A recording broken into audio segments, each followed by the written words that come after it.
እንዴናችሁ ተመልካቾቻችን የአዲስ እንግዳ ፕሮግራማችን ከሰዓት ጀምሮ ወደናንተ መድረስ የሚጀምርበት ሰዓት ላይ እንገኛለን።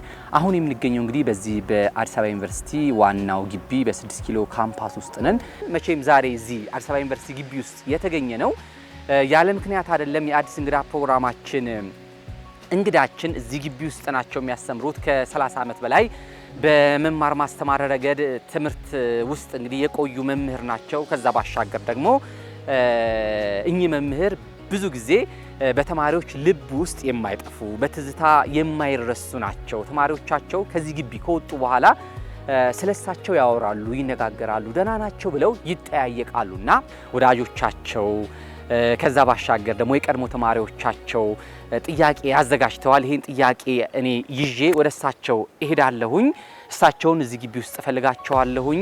ግን እሳቸው ማን ናቸው የሚለውን አጥር ያለች ፕሮግራም ወደ እናንተ እናደርሳለን። እኔ ግን ግቢ ውስጥ እሳቸውን ፈልጋቸዋለሁኝ። መልካም ቆይታ እንዲሆንላችሁ እንመኛለን።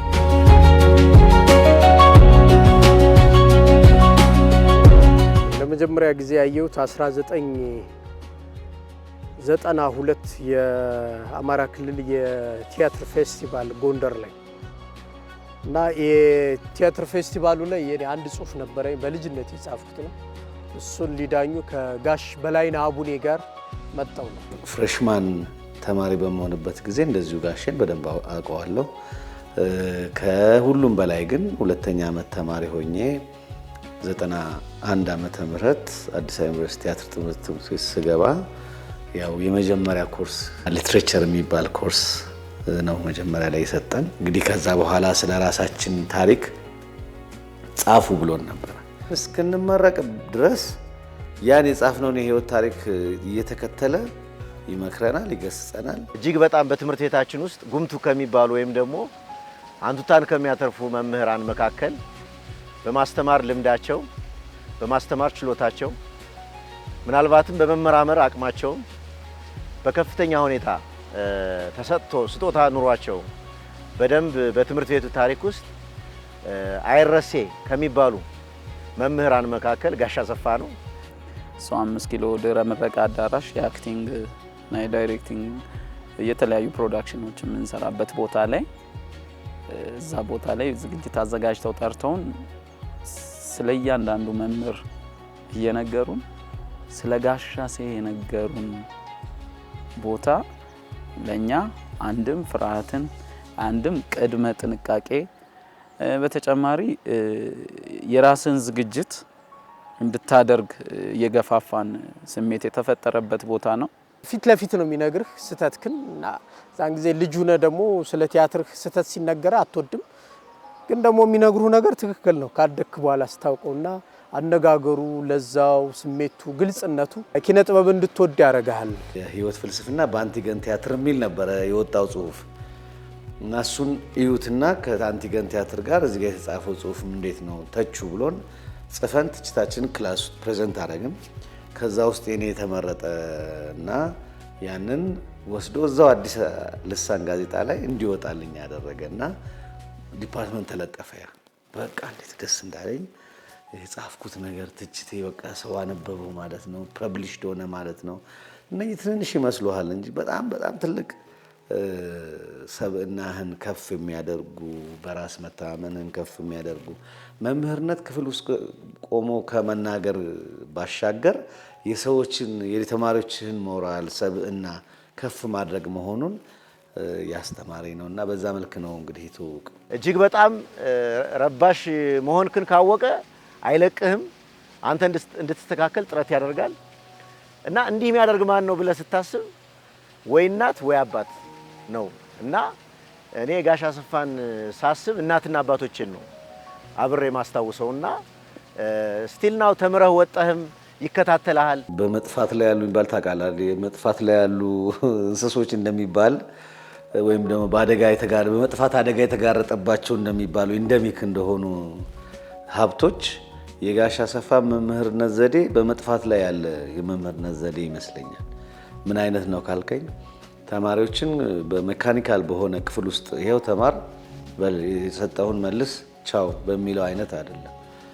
እያንዳንዱ ክፍል ውስጥ ስለ ሰውየው መጨነቅ፣ ስለ ልጆቹ ባህሪ ማሰብ፣ ስለ ሞራላዊ ሁኔታቸው፣ ስለ ሰብዕናቸው፣ ትምህርቱንም በደንብ እንዲቀበሉ፣ ሃርድ ወርከር እንዲሆኑ፣ ፕሮዲውስ ማድረግ እንዲችሉ፣ እውቀት ያችን የመልቀም ነገር ብቻ ሳይሆን ወርክ ኤቲክ እንዲኖራቸው፣ የስራ ጸባይ እንዲለምዱ፣ ይህን ሁሉ የሚያደርገው አይነት የመምህርነት ዘዴ ነው ጋሽ አሰፋ ያለው።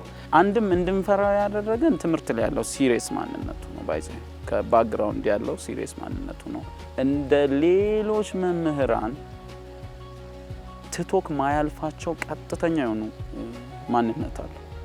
ያ ቀጥተኛ ማንነት አልባሌ ቦታ ካለ ማይሆን ሁኔታ ላይ ካለ ኤንድ ዝም ብለ ራሱ ቁጭ ብለ አሁን ሰው እየጠበቅ ቁጭ ብለ ጋሼ ካገኘ ጥሩ አይመጣም። ሪዝን መኖር አለበት። ሁሉንም ተማሪዎች እኩል አይቶ የሚመዝንህ በሰራው ነገር እና ሁሉንም ተማሪዎች ጉዳዩ ላይ ወይም ትምህርቱ ላይ እንዲካተቱና እንዲለፉ እንዲሰሩ ይፈልጋል። እኔ ለምሳሌ አሁን ሚኒስተር ዴታ ብሆን ሚኒስተር ምናምን ብሆን ታዋቂ ከያኔ ብሆን ወይም ቀበሌ ውስጥ ብሰራ ወይም የሆነ የወረዳ የኮሙኒኬሽን ብሆን ወይም የባህልና ቱሪዝም ወይም ምንም ለጋሽ አሰፋ ተማሪ ስለዚህ በሆነ ጊዜ ደውላ ምንድነው የምትሰራው ዛሬ? ምን ሰርተህ ነው? ለምን እንዲህ ታደርጋለህ? ይሄ ትክክል ነው? አሁን ከባህላችን ከሰብናችን ከእንትናችን ጋር ይገናኛል ይሄ እንዴት ለምን ብሎ ደግሞ የሚያሳዝን እኮ ጋሽ አሰፋ በዛ ስልክ 30 ደቂቃ 40 ደቂቃ ያወራል። ወጪ አውጥቶ ማለት ነው በራሱ ለተመረቀ ሰው። ድሮ ያስተማረው ሌላ ስራ ላይ ያለ አንተን ብቻ ይመስልሃል ደግሞ አይደለም። እኔን ነው እንዴ በጣም እኔን ስለሚከታተለኝ ነው ምናምን ብለህ ጓደኛህን ስታገኝ እንዴ ጋሽ አሰፋ በቀደም ደውሎልኝ 40 ደቂቃ አወራኝ። ምን አይነት ቦታዎችን ምን አይነት ስንት አይነት ታሪኮች እንዳሉ እንድታውቅ፣ ስንት አይነት ፕሌዎች እንድተጻፉ እንድታውቅ፣ እንድትመረምር፣ ቀድመም አንብበ የነበረው ካለ ደግሞ ድጋሚ እንድታይ ብዙ በር ይከፍትላል። ያስተማሩትን መምህራን የቀደሙትን በኢትዮጵያ ታሪክ፣ ባህል፣ ፍልስፍናና በተለይ በስነ ጽሁፍ ውስጥ ትልቅ አስተዋጽኦ ያደረጉትን ሰዎች ውለታቸውን ሳይከዳ ባስተምሮቱ በየክፍሉ ውስጥ የሚያስተዋውቅ ሰው ነው። አንዱ የትምህርት ቤታችን ትዝታ በቃ ተማሪ ነህ ምናምን ካልክ በኋላ ጋሽ አሰፋ አስተምሯል። በስማ እንዴት ነው ጋሽ በቃ ያ ትዝታችንን የምናነሳበት ማዕከላዊ ሰው ነው ጋሽ አሰፋ። አርፍደህ ልትመጣ ስትል ምናልባት ዝም ብለህ ልትገባ ትችላለህ። አሁን በሁሉም ተማሪዎች ላይ ተከስቷል ብዬ የምገምተው እኛም ጋር የተከሰተ ማለት ነው። ሮሃማ የሚባል ተማሪ ነበር እኛ ጋር አርፍዶ ገብቶ ከዛ ሮሃማ ተመለስ ሳትቆፈቁፍ ሳታንኳኳ እንዴት ትገባለህ ምናምን ይለዋል። ከዛ እሺ ብሎ ከዛ በኋላ መልሶ እገባለሁ ብሎ ሲጠብቅ በዛው ሂድ ተመለስ ያለውን አስታውሳለሁ። አሁን ለምሳሌ በመውጫ በመግቢያ ኤግዚትና ኢንተራንስ ለይተህ እንትን ማትል ከሆነ ችግር ነው። ኖ ይሄ መውጫ ነው በዛ እንትን በለ ይላል። በዛ ነው የሚገባው ብሎ ሊመልስ ይችላል። ባይዞ ጤናውንም እሱነቱንም ለሙያው የገበረ ሰው በትክክል። ምክንያቱም እኔ አሁን አስተምራለሁ እንደ ጋሽ አሰፋ ተከታታይ 6 ሰዓት ላስተምር አልችልም፣ አልዋሽም። ስንፍናው ሳይሆን ያን ያህል አቅም የለኝም። በዚህ ወጣትነት እድሜ ወይም ጉልምስና እድሜ ወጣቱኝ እኔ የጀመርኩት አሁን ጎልማሳ ነኝ። ያ አቅም የለኝ። ጋሽ አሰፋ አቁም ስትለው ነው የሚያውቀው። ትውልድን የመጪዎቹን የጥበብ ትውልድ እየቀረጸ ነው ይሄ ሰውዬ። በደንብ እያስተካከለ እየተመለከተ ነው ማለት ነው። እና በጣም ብዙ አስተዋጽኦ አድርጓል ብያለሁ። ያላቻ ጋብቻን አንስቶ ኤምኤ ክላስ ላይ ሊጠይቅ ይችላል። በነገራችን ላይ ምን ተምረ መጣል የሚለውን ሊኒየር የሆነ ቀጥተኛ እንትን ነው የሚጠይቅ። ግልጽም ስለሆነ ነው ሌላው ነገር እና ባላንስ ያደርጋል፣ ያመዛዝናል። ከዚህኛው ይሄኛውን እንደዚህ አድርጋችሁ እንድትመጡ ነው ይላል። መኪናው በጣም ከነት አድርገዋ ተማሪዎቹ በአብዛኛው የሚያውቋት ናትና አንድ ተማሪ ማስታወሰው የኛ ደለለኝ የሚባል ተደግፏት ደለለኝ ውጣባት መኪናዋ ላይ ያለውን አስታውሳለሁ። ለምሳሌ ማለት ነው አንድ ወቅት ልክ ወደ ቤተ ክርስቲያን ነው የምንሄድ ከማውቃት ልጅ ጋር ወክ እያደረግን ወደ ማርቆስ እንሄዳለን እና የሆነ መኪና ክላክስ ተደረገ። 10 ሰዓት ነው እሱ ስራውን ጨርሶ ወደ ቤቱ ይሄድ። ነገ መጥተህ ቢሮዬ ስታበቃ ሪፖርት ታደርጋለህ። አንቺስ ምንድነው የምታደርግ? አድቫንስ ነው አያዋጣሽም። ነገ ግን እፈልግሃለሁ። ጠዋት ክላስ ከመግባቴ አስቀድመህ ቢሮዬ እንድትመጣ ጨርቻለሁ። ተናድጃለሁ። ሲያልፍ በረጅሙ ክላክስ አደረገ። ፊቱ ግን ምንም ነገር የለም። ተማሪም ሆኜ አብሬው ማስተማሪው ሆኜ እዛው ዩኒቨርሲቲ ውስጥ ደግሞ አለቃው ሆኜ ሰርቻለሁ። በእነዚህ 3 ሚናዎች ከሱ ጋር የሚያገናኙ ሚናዎች ውስጥ ፈጽሞ ተቀይረዋል። አሁን ዶክተር ሆኗል። ዶክተር አሰፋ ነው የሚባለው ፎርማሊ። እኔ ግን ጋሽ አሰፋ ነው። ካላገባው ላይ ይጠይቃል። ለምን አታገባም እንደዚህ ለምን አትሆንም የሚል ነው ጋሼ። ብቻህን እንትን ሆነ ከፍቶህም ሊያይ አይፈልግም። ሰው ተቸግሮ ምናምን ማየትም አይፈልግም። እንደገባ ሁሌም በጋሽ አሰፋ ክላስ ሬጉላር ተማሪ ከሆንክ ባዮግራፊን ትጽፋለህ። ታዲያ ባዮግራፊ ኮች ለማድረጊያ ነው ለካ የሚጠቅመኛ እናቅ ህልምን ሁሉ ትጽፋለህ። እና አንድ ማስታወሳት የኛ ባች እናትሽ ጉልት ሽጣ ስታበቃ ተምረሽ ሰው ትሆኛለሽ ተብሎ አንቺ ግን የትም ሽሪምሪት ያለሽ ቀጥ ብለሽ ብትማሪ ይሻላል። ስም አልጠቅስም ገባሽ? ክላሱ ይጮሃል። ሁለተኛው ቀን ላይ ግን ሲናደድባት ስሙ አልጠቀሰ እና በጣም ኮንሰርኑ የሚገርም ጓደኛችን ጋሽ አሰፋ መኪናውን ይዞ እየገባ ግቢ ውስጥ ማለት ነው። እሱ ድባብ ጋር ለኩሶ አየው። መሀል መንገድ ላይ ነው መኪናውን ያቆመው። እፈልግሃለሁ ቢሮ ውስጥ ብሎ ቢሮ ውስጥ ሂዶ የኋላ ኤክስፒሪየንሱን ነግሮት የነበረበትን አሁን የሚማርበትን ሁኔታ ነግሮት ተረዳድተው ከዛ በኋላ ግን ሲጋራ አይጠቅምም ማስወገድ አለብህ ምናምን ብሎ መክሮት እንደዚህ አይነት በቃ አባትነት የእናትነት ሮል ያለው አስተማሪ ነው ጋሽና በዚህ ባህሪው አረሳውም ጋሽ። ዛሬ 10 ዓመት ላይ ልቡ እንደታመመ ወደ 8 የስነ ጽሁፍ ክፍሎች ይዞ ነበርና ታሙ ተኝቶ ልጠይቀው ሄድኩና አደራ መጨረስ አለባችሁ እዚህ ላይ ነው የደረሰው። ልጠይቀው ሄደ የነበረበትን ያወራልና ምን አይነት ነገር ነው እና ልክፍት ነው አልኩኝ። ያልዋሽም ልክፍት ነው አልኩ። ኖርማል ወሬ ድንገት በመሃል ቢጀምር እንጽፈዋለን። ብዙዎቻችን ይሄን ታሪክ እንጋራለን። ምናልባት አብሮኝ የተማሩ ከኛ በፊት ያሉም ከኛ በኋላ የመጡትም የሚጋሩት ነገር ምንድነው? እሱ የሚያወራቸውን እያንዳንዱን አማርኛ እንድትጽፍ ይፈልጋል። ይሄው ያመጣው ውጤት ይሄ ነው። ምን ላድርገው? ምን ላረገው እችላለሁ? አስበህበት አንበህ ስታበቃ በሚቀጥለው አመት ትማራለህ። በሚቀጥለው ኤፍ ከሆነ ምን ታረጋዋል? ሌላው ከጋሽ አሰፋ የሚገርመኝ ነገር ጋሽ አሰፋ ቢሮ ዘግቶ እያወራህ ነው ፈተናህን የሚያርምልህ። ጳውሎስ አሁን ይሄንን ትስተዋለህ? 5 ጊዜ ሙሉ ተናግሬ ምን አይነት ልጅ ነው? ስንት ነገር ሳስብ ሐረር እሸት ይሄን ነገር እንደዚህ እና አንዳንድ ጊዜ ተማሪ ሆነን ያው ለዛሬ ልናዘዘው ኮሪደር ላይ ሆነን ቢሮ ውስጥ እንሰማ ነበር እና ትስቃለህ፣ ይገርምሃል፣ ትደነግጣለህ። በተለይ አሁን የፒኤችዲውን ዲዘርቴሽን ዲፌንድ አድርጓል። በጥሩ ማዕረግ ተመርቋል። በጣም እንኳን ደስ አለ፣ እንኳን ለዚህ አበቃ ማለት እፈልጋለሁ። እንኳን አደረሰ ጋሽ አሰፋ። በጣም አከብራለሁ፣ በጣም ወዳለሁ። አላሳፈርኩም፣ እዚህም ደርሻለሁ። ሁሉ ነገር ግን ከእግዚአብሔር ቀጥሎ ያንተ መንገድ ድጋፍ የቤተሰቦቼ ስሜት ስለነበረ ነው። እጅግ በጣም ደስ ብሎናል። በሱ የዶክትሬት ዲግሪ ማግኘት እጅግ በጣም ደስ ብሎናል። በዚህ እድሜው ይሄንን በመጨረሱ ለሁላችንም ለተማሪዎቹ ለሌሎችም ሰዎች በአጠቃላይ ምሳሌ ስለሆነ ጋሽ አሰፋን እንኳን ደስ አለህ፣ እንኳን ምሳሌ ልትሆነን አበቃህ እንደ ሁሉ ጊዜውም ልለው ፈልጋለሁ።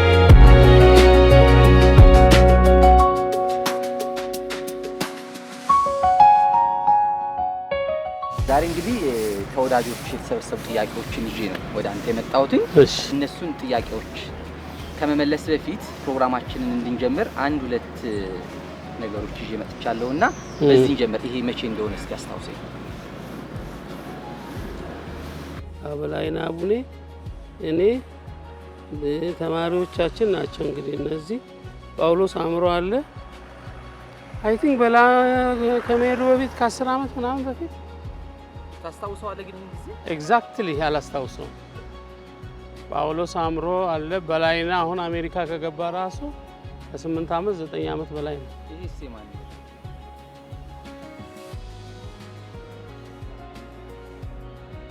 ክሪቲካል አናሊሲስ ኦን ሻንቲ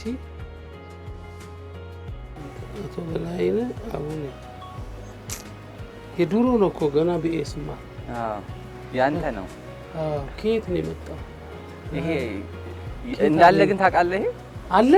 አዎ አለ። እንዴት አሪፍ ነው በእናትህ። እንዳው ብታገኝልኝ በጣም ደስ ይለኛል። ይሄ እነ ጳውሎስ መምህር ከሆንኩ በኋላ ነው። ይሄ ገና ቢኤ ዲግሪ እየሰራው በላይነህ እኮ ያሰሰ ከነ ውጤትህ አለ። ኧረ እባክህ አዎ ተው እንጂ እውነት ቬሪ ኢንተረስቲንግ ቬሪ ኢንተረስቲንግ። ከዚህ ፕሮግራማችንን ወደ ኋላ ትንሽ ልመልስ ብዬ ነውና ጋሼ ዛሬ እንግዳችን ሆነ የተማሪዎችን የወዳጆችን ጥያቄ ለመመለስ ከኛ ጋር ቆይታ ለማድረግ ፈቃደኛ ስለሆንክ በጣም ነው የምናመሰግነው። ከዛ ባሻገር ደግሞ ዘንድሮ ደግሞ የሶስተኛ ዲግሪ ተቋቁሞ መሆኑን በባለፈው ሳምንት አቀርበሃል።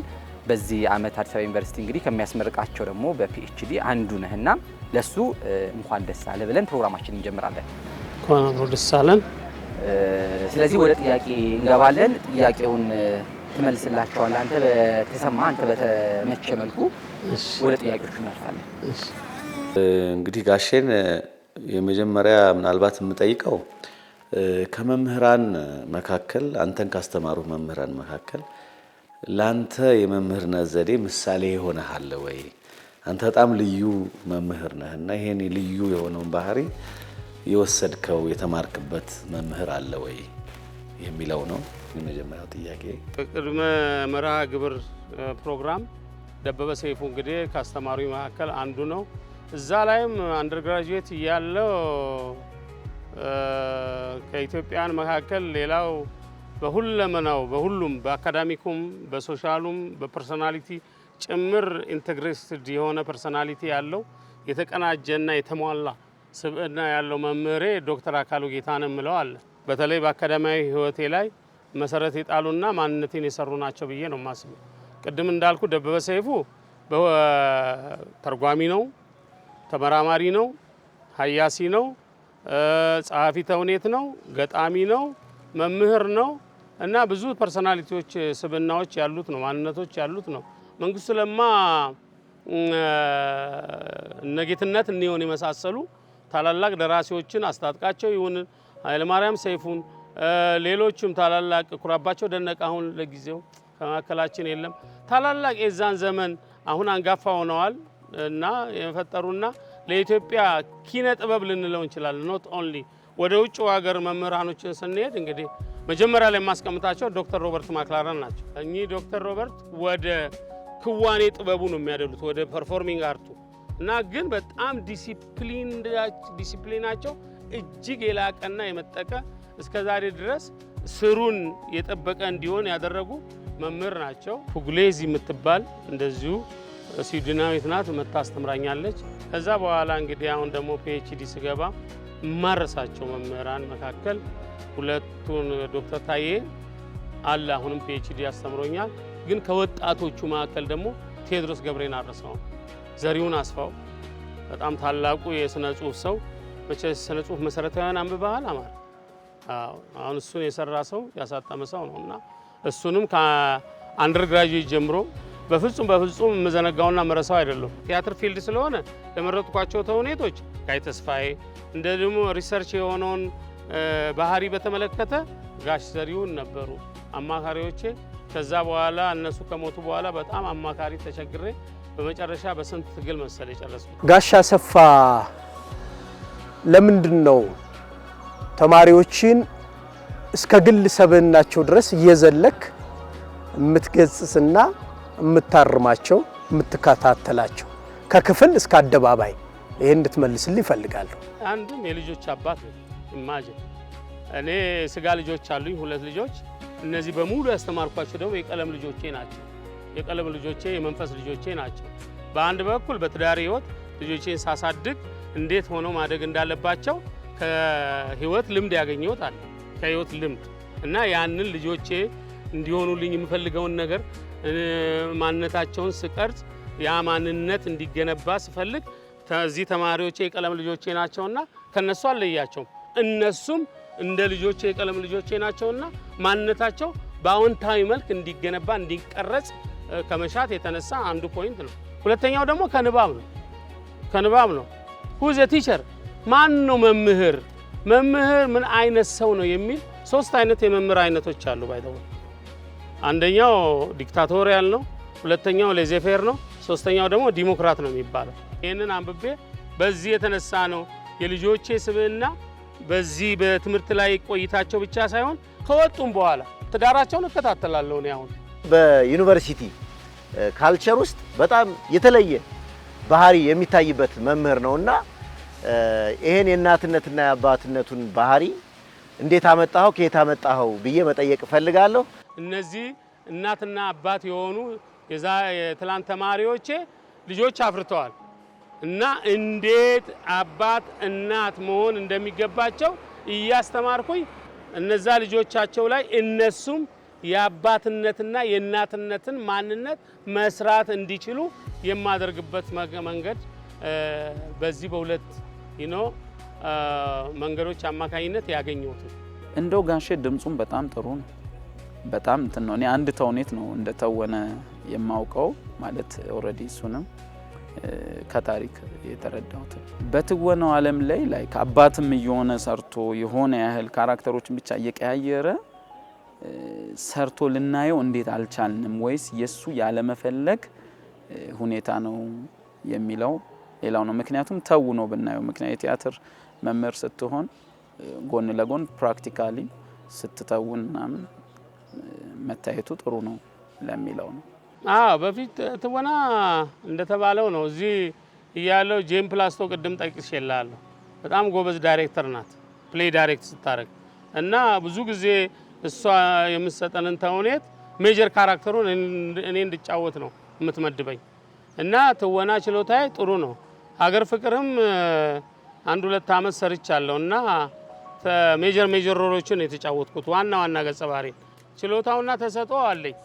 ግን ቢኤ ተምሬ እዛ እየሰራው ፖስት ግራጁዌት ገባው። እዛ በኋላ ልክ ኤምኤን እንደጨረስኩ እኮ ጋዜጠኛ ነበርኩ። አሁን እናንተ የምትሰራበት አዲስ ልሳን ጋዜጣ አለች አይደለ? ዛሬ እዛ ላይ የሴቶች አምድ እኔ እሰራለሁ። የተለያዩ አርቲክሎችን እጽፋለሁ። ወደ ንባቡ አይደለም እና ለጊዜው ጥበቡንም በወደውም ወደ ንባቡ ገብቼ ተሸነፍ።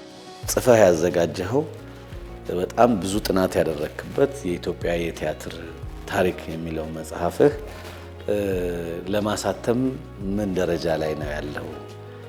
ምንስ ትጠብቃለህ? ምንስ ትፈልጋለህ የሚለው ነው። ሁለተኛ አክቹአሊ የነብዩ ጥያቄ ብቻ አይደለም፣ የሁሉም ጥያቄ ነው። ምክንያቱም የኢትዮጵያን ቲያትርን ብዙ አመት አስተምረዋለሁ እና ራይቲንግ አፕ ብቻ ነው የሚቀረኝ። ሶርሱ አለኝ፣ ማቴሪያሉ አሉኝ፣ ፎቶግራፎቹ ከጥንት ጀምሮ አሉኝ።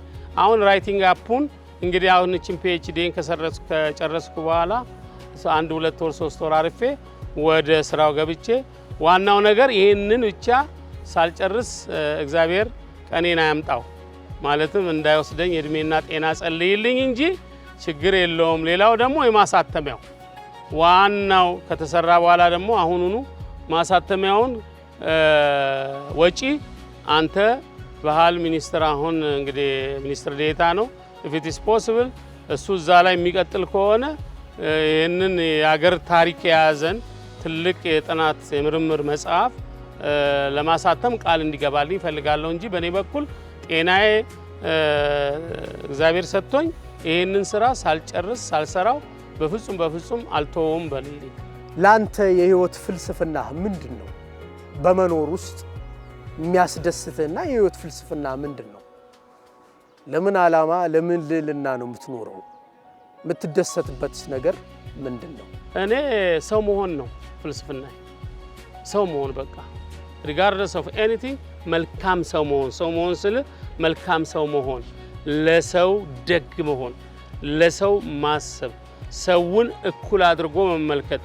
የቲያትር ተማሪዎች በሙሉ ስንገናኝ ያንተን ምክሮች፣ ተግሳጾች፣ አንዳንድ የምታደርጋቸውን እያነሳን እንደምንወያይ ታውቃለህ ወይ?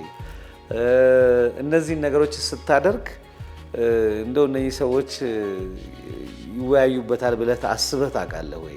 ሁሉም ተማሪዎች ያስተማርኳቸው ተማሪዎች በሙሉ አክሮስ ዘ ቦርድ ምንም አይነት ቫኪዩም ሳይኖር ከጥንት ጀምሮ እስካሁን ድረስ ያስተማርኳቸው ልጆች እርስ በርስ ሲገናኙ ስለ ጋሻሴ እንደሚጫወቱ አውቃለሁ። ፌስቡክ ላይ ይጽፋሉ። እኔ ፌስቡክ አልከታተልም፣ አካውንትም የለኝም። ግን ባለቤቴ ታይና ትነግረኛለች። እና በቃ የሚጻጻፉት ነገር ቬሪ ኢንተረስቲንግ ነው። ያው የኔም ባህሪ ይታወቃል። ኃይለኛ ነኝ በትምህርትና በዲሲፕሊን ረገድ። አንዴ አይኤስ ነው፣ ቤቱም ከሆነ ጋሼ ወይ ንባብ ላይ ነው። ሪሰርች ቤዝድ ያደረገ ላይፍ ነው እየኖረ ያለው። እንደዚህ እንዴት ነው የቻልከው? እኛም እንደው የሆነ ነገር ምትለን ካለ ያንን ትምህርት አድርገን መስራት እንድንችል። ጊዜ ኢትዮጵያ ውስጥ በጣም ሰፊ ነው።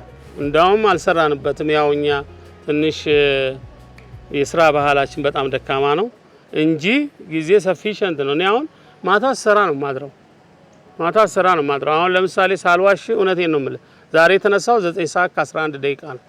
9 ሰዓት ከ11 ደቂቃ 5 ሰዓት ተኛው። 9 ሰዓት ከ11 ደቂቃ ላይ ተነሳው፣ ገላይን ታጠብኩኝ፣ ከዛ ጸሎት አደረኩ፣ ከዛ ንባብ አደረኩኝ፣ ከዛ ወጥቼ በታክሲ መጥቼ 12 ተኩል እዚህ ደርሻለሁ። ይሄንን በአግባቡ መጠቀም ነው። ሰነፍ ከሆንክ ግን 2 ሰዓትም አትነሳም። በዚህ እድሜ እኔ አሁን ከዚህ ሁሉ በሽታ ጋር ስኳር አለ፣ ፕሬሸር አለ፣ ኮሌስትሮል አለ። እንደገና ደግሞ ደረቴ በፔስ ሜከር ነው ያለችው ልብ ምት መቆጣጠሪያ አፓራተስ እና with all these critical diseases እኔ am energetic። ምክንያቱም አእምሮዬ በሽተኛ ነኝ ብዬ አላስብም። ለኪነ ጥበቡ የምታስበውና የምትመኘው ነገር ተቋማዊ አሰራርም ይሁን አስተምሮትም ይሁን ብትገልጽልኝ። ኪነ ጥበቡን የተመለከተ ነገር የተለያዩ ቫሉስ አሉ። ኢትዮጵያ ውስጥ የተለያዩ ቫሉስ አሉ። ከቤተሰባችን የምንወርሰው፣ ከማህበረሰባችን የምንወርሰው፣ ከሀገር የምንወርሰው፣ ከተለያዩ ተቋማት የምናገኛቸው ሃይማኖታዊም ሆነ ሌሎች ኢንስቲትዩሽኖች የሚያወርሱን፣ የሚተክሉልን፣ የሚሰሩልን ማንነት አለ። ከነዛ እያወጣን ተረቶቻችን፣ እንቆቅልሾቻችን፣ ምሳሌያዊ አነጋገሮቻችን የማንነታችን መስሪያ አላባዎች ናቸው። እነዚህ በሙሉ እኛን ይሰራሉ። እነዚህን ተሰርተንበት የመጣንበትን ነገር ቫሉ ሰጥተን ስናበቃ አእምሮ እንዲለማ በእውቀት ተጨምሮ ደግሞ በዘመናዊ ትምህርት ተጨምሮ ሲያበቃ አእምሮ እንዲለማ አድርገን እዛ ይሄንን የኢኮኖሚ እድገት የምንፈልገውን የኢኮኖሚ ለውጥ አምጥተን በቀጥታ ደግሞ ከኢኮኖሚ ለውጡ ጋር ከኢኮኖሚ እድገቱ ጋር ተያይዞ የኪነ ጥበብ እድገት አብሮ ይመጣል የሚል እምነት አለ። በልጆች አስተዳደግ ረገድ ልጆችህን ያሳደግክበት መንገድ ለሌሎችም ምሳሌ ስለሚሆን ይህንን መንገድም ለሁላችንም ብታካፍለን የሚል ጥያቄ ነው። ምን አለ መጀመሪያ ለልጆች አስተዳደግ ወደ ልጆች አስተዳደግ ከመሄድ በፊት ራስህ መጀመሪያ መታረቅ አለብህ። አንተ በስነ ስርዓት ማደግና በስነ ስርዓት አድገም ስታበቃ ቁም ነገር ደረጃ ላይ መድረስ አለብህ። ቁም ነገር ደረጃ ላይም ከደረስክ በኋላ ወደ ትዳር ከገባ በኋላ የትዳር ምሳሌና አሪያ ሆነ ስታበቃ ልጆች ከወለድክ በተለይ ልጆች ከወለድክ እዛ ትዳር ውስጥ በአንተና በባለቤት መካከል ሁሉ ጊዜ ፍቅርን፣ ሰላምንና እንዲሁም ደግሞ ጤና ኖሮ ሲያበቃ ልጆች እዛው ትዳር ውስጥ መጀመሪያ ላይ አይዴንቲቲያቸው የሚቀረጸው ከቤተሰብ ነው። አይዴንቲቲ የምንለው ማንነት ነው። የቤተሰብ ማንነት ልጆቻችንን በመጀመሪያ ማንነታቸውን የምንቀርጽበት ማንነት ነው። እኛ ራሳችን እናት አባት ያለን ማንነት ወደ ልጆቻችን ትራንስፈር ስለሚሆን መጀመሪያ የራሳችንን ማንነት አርቀንና ያው እኛም የተሰራ ነው ከቤተሰብ ነው በአብዛኛው። ለልጆቻችሁ እንግዲህ ልጆቻችሁን ስታሳድጉ አሁን ያልኳቸውን ሐሳቦች በደንብ ተግባራዊ ማድረግ አለባችሁ። በቤተሰብ ውስጥ ፍቅር፣ ሰላምና ስርዓት ልጆቻችሁን ስታሳድጉ በፍቅር በሰላምና በስርዓት ከዛ በኋላ ይሄ ስርዓት እና ፍቅር ሰላም ትምህርት ላይ ደግሞ ሪፍሌክት እንዲያደርግ ትምህርታቸውን ጎበዝ እንዲሆኑ ትምህርት የሁሉም ነገር መሰረት መሆኑን እየመከሩ እያሳወቁ ማሳደግ ያስፈልጋል። ከምንም በላይ ከማቴሪያል ህይወት ከገንዘብ ህይወት መቼ ሰዎች ሁሉ ጊዜ መጀመሪያ ማግኘትን ይፈልጋሉ። በተለይ በዚህ ዘመን ቅድሚያ የሚሰጠው ወጣቱ ትውልድም ማቴሪያልና መኪና እና ቤት ይላል ሮጦ ገና አንድ አመት ሳይሰራ። ልጆቻችሁ እውቀት እንዲኖራቸው እናንተ እነሱ ላይ መስራት አለባችሁ። ገንዘብ ላይ ብቻ ትኩረት አድርገው ገንዘብ እንዲያገኙ ማድረግ ገንዘብ ያስፈልጋል። ግን ገንዘብ በቃ የህይወት መጀመሪያና መጨረሻ አይደለም። የህይወት መጀመሪያና መጨረሻ እውቀት ገንዘብ ያመጣል የሚለውን እምነት እንዲይዙ ማድረግ አለባቸው የሚል ምክር መስጠት ፈልጋለሁ። ሽሙጦችና የምትቀልዳቸው ነገሮች ተማሪን ለማረቅ እንደሆነ አውቃለሁ፣ ግን እንደሚያስቁ ታውቃለህ? አንተ አስባቸው ታውቃለህ? ስቀህባቸው ታውቃለህ ወይስ ስንነግርህ ነው የምትስቅባቸው? እንደምናገረው አሁን እንደምታየው ነው። ክላሱም ውስጥ በጣም አንድ ቀልድ ንገር መቼስ አሁን በህይወት የለም። ዶክተር ዮናስ አድማሱ የሚባል በጣም ጎበዝ ሰው መምህር ነበረኛ ጋዛ ኢትዮጵያ ቋንቋዎችና ስነ ጽሁፍ ክፍል በጣም የታወቀ መምህር። ዮሐንስ አድማሱ የሚባለው ወንድሙ ነው። ገጣሚ የታወቀ ገጣሚ ነበርና the golden age of Ethiopian art የሚባልበት ዘመን 1950ዎቹ 60ዎቹ ውስጥ አንዱ ታላቁ ገጣሚ የሱ ወንድም ዮሐንስ አድማሱ ነውና ዶክተር ዮናስ አድማሱ ሲያስተምር እዚህ ኔልሰን ማንዴላ ህንጻ ላይ ሲያስተምር እዛ አይሌስ ሆነ እየጮኩብኝ ክላሱን ዘግቼ ወጣለሁ። ንውጡ በቃ እንዴት ብለን እንማራለን? አሰፋ እዛ እየጮህብን ያው ሲያጋንነው ነው ያችን ፍሬዋን ወስዶ ሲያበቃ ፋክቷን ትንሽ ወስዶ ሲያበቃ ሲያጋንነው እንደዛ ብሏል። እና ክላስ ውስጥ እኔ ድምጼም አይቸግረኝም ምንም ነገር አይጎለኝም እና ዋናው ነገር ውስጤ በሽተኛ ነው የሚል ስሜት የለኝም። እናቴ በጣም በህይወቴ ላይ በሁሉ ነገር ላይ እኔን የሰራችኝ ናት። አሁን እንኳን በህይወቴ የለችም። ያለፈው አመት አጥቻታለሁ። ምንም እንኳን ትልቅ ሴት አረጊት ብትሆንም she was dynamic እና በዛ እድሜዋ ላይ ምንም የሚያቅታትና ምንም የማሰራው ስራ አልነበራትም። እሷን ማመስገን እፈልጋለሁ። ቤተሰቤ ውስጥ ባለቤቴ እመቤት ምስጋናው ትባላለች። እሷ ኤምኤንም ሳጠና ፒኤችዲንም ስሰራ ከኔ ጋር ስለፍታ ከኔ ጋር ደክማ ከኔ ጋር ሰርታ ከኔ ጋር ሁሉን ነገር ብቻ ሳይሆን ልጆቼም ጋር ሆና ስታበቃ የቤቱንም ጣጣ በሙሉ ችላ መቼስ ከአንድ ጠንካራ ወንድ ጀርባ ሴት አለች እንደሚባለው ይሄ እውነት ነው፣ ሀቅ ነው። እዚህ ደረጃ ስላደረሰችኝ ለሷ ክብርና ምስጋናዬን ማቅረብ እፈልጋለሁ። ሌላው በኢኮኖሚ በኩል እቴ አበዚህ ወርቁ የምትባላለች ከቢኤ ጀምሮ እስካሁን ፒኤችዲ ድረስ ከፍተኛ አስተዋጽኦ ስላደረገችልኝ እሷን አመሰግናለሁ። ከዛ ባሻገር ዶክተር ዘውዱ ተሰማ የሚባል አለ ኦክላሆማ ዩኒቨርሲቲ ያስተምር ነበረ። ለትምህርቴም ሆነ የሚያስፈልገውን ከዛው ከውጪ ዶላር እያላከ እዚህ ደረጃ ያደረሰኝ እሱ ጭምር ነው። በልዩ ደግሞ ሁኔታ ልጆቼን ላመሰግን እፈልጋለሁ። በከፍተኛ ደረጃ ረድተው ለኔም እያዘኑ እዚህ ደረጃ ስላደረሱኝ እነሱን አመሰግናለሁ። እንዳለ ደግሞ የመንፈስ ልጆቼ የቀለም ልጆቼን በጣም እጅግ ላመሰግናቸው ወዳለሁ። ባልደረቦቼን የክፍል ሁሉንም አንድም ሳይቀር የትምህርት ቤታችንን ባልደረቦች በሙሉ ላመሰግናቸው ወዳለሁ፣ ላመሰግናቸው ፈልጋለሁ። እኔ አሁን እዚህ ደረጃ መድረስ ለኔ ብቻ አይደለም፣ አንድም ለልጆቼ ለስጋ ልጆቼ አርአያ ነው። በዚህ እድሜም በዚህ በሽታ ሁሉ መማር ይቻላል፣ እችላለሁ ብሎ ከተነሱ ማድረግ ይቻላል፣ መፈጸም የምትፈልገውን ደረጃ መሆን መድረስ ትችላለህ የሚለውን መልእክት ለመስጠት ነው። ያንን አርአያነት ያለው ሚና ለመጫወት ለማሳየት ነው። እኔ ተምሬ እንግዳውስ ቀደም ብዬ አሲስታንት ፕሮፌሰር ሆኛለሁ። ከፒኤችዲ ጋር ኢኩቪለንት ነው ደረጃው፣ ግን ፒኤችዲ ዶክተር መባል አለብኝ። ለማን እዚህ ለሚሰሩት ወጣት መምህራን ማሳያ ምሳሌ ሆኜ አርአያ ሆኜ እነሱም ትምህርታቸውን እንዲማሩ። አሁን እኔ ከገባው በኋላ ነው ትግስት፣ ኢየሩሳሌም፣ ተስፋዬ፣ ቻሌ ገብተው ሲያበቁ ነብዩ ገብተው ሲያበቁ እየተማሩ ያሉት እና ይሄ ትልቅ አቺቭመንት ነው ለኔ እና በዚህ በኩል እነዚህን የመንፈስ ልጆችን የቀለም ልጆችን ላመሰግናቸው ላክብራቸው ወዳለሁ። ታንክ ዩ ሶ ማች።